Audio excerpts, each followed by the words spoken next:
The world grows louder, but heaven grows silent.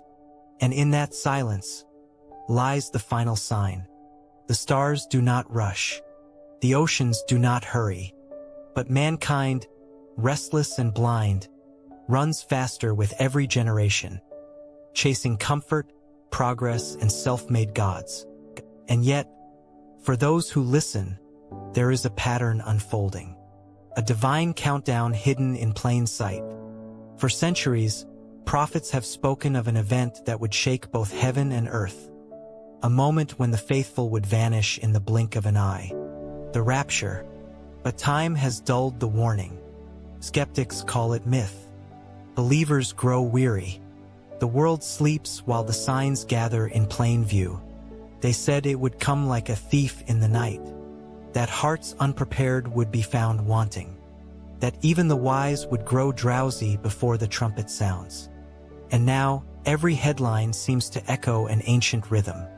Wars, rumors of wars. Nations trembling. Love growing cold. But few understand what's really happening. Few see how the pieces align with terrifying precision. Long ago, the Apostle Paul wrote that in a moment, in the twinkling of an eye, the dead in Christ would rise first. Then, those who remain would be caught up to meet him in the clouds. It sounds like poetry, until you realize it describes an event the world has never seen. Every century thought it was close. Every age believed it was the one. But something about this time feels different. It's as if the birth pains are no longer distant tremors. They are contractions. Sharp, frequent, unmistakable. And maybe that is our own hidden blindness. We expect thunder, but God often moves in whispers.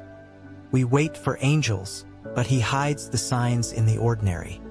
Israel, reborn from ashes, standing once more as a nation after 2,000 years. The rise of global governance, digital currencies, and the push for one unified control system.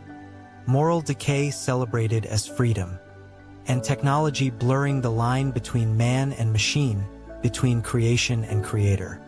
Each of these moments by themselves might seem random, but together they form a map, a timeline, and the final sign glows quietly at its end. But what is the final sign, you ask? The same one that has been spoken for centuries, but rarely understood. It is not political, not military, not economic. It is spiritual. Jesus said, "This gospel of the kingdom shall be preached in all the world for a witness unto all nations, and then shall the end come." That is the final sign.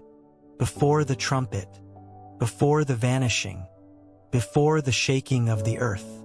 Today, the message of Christ travels at the speed of light, through fiber optics, screens, and satellites.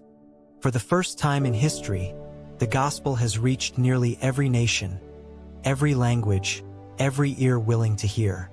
And that should make us pause. Because the very technology that spreads his word also builds the stage for global deception. When light spreads fastest, darkness grows boldest. And the world, blinded by its own brilliance, may not notice the clouds gathering above. Few understood what came next. Imagine it. A world suddenly emptied of millions. Planes without pilots. Desks without workers. Families missing those who prayed for them every night. And then silence, followed by confusion. And finally, explanation. Governments will call it an anomaly. Scientists will search for data. Leaders will promise calm. But in the hearts of those left behind, there will be a knowing. The trumpet sounded, and they missed it. And maybe that is our own hidden battle today. To stay awake when the world lulls us to sleep. To remain faithful when distraction is easier. To live with urgency, not fear. Because the rapture is not meant to terrify, it's meant to purify. It reminds us that eternity is closer than comfort. That love must be deeper than routine. That every choice echoes in forever. Pattern interrupt. Imagine yourself standing on a quiet night. You look up at the stars, and for the first time, the silence feels alive. You sense something vast, not in the sky, but within. It's as if creation itself is holding its breath. This is the pause before the call, the stillness before the trumpet, the moment heaven leans close to earth. The rapture timeline is not a calendar. It's a mirror. It doesn't tell us when. It shows us who we are. It reveals whether our hearts long for this world or for the one to come. We can argue about dates, theories, and charts, but none of that changes the question. Are you ready to be found? There's a quiet ache in every human soul, a homesickness for something we've never seen.